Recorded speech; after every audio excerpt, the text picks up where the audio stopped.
Guys, dito kami ngayon guys sa Masol, nagubusan.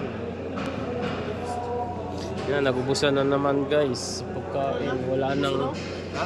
Ubus na? Ang daming pipila guys. Nakikita ninyo yan. Ba't naubos na pag sinabaw, hindi na naubos?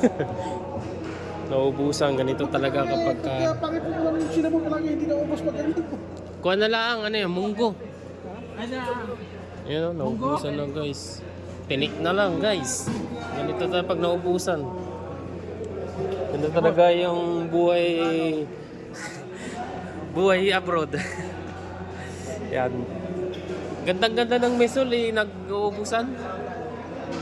Oh, ang dami na ng tao guys. Kala nyo, naubusan. Sarap pa naman sir oh. Ayun oh, sarap pa naman. Oo, ganda pa naman. Tapos ngayon, nandito kami ngayon ng pila. Ang haba ng pila.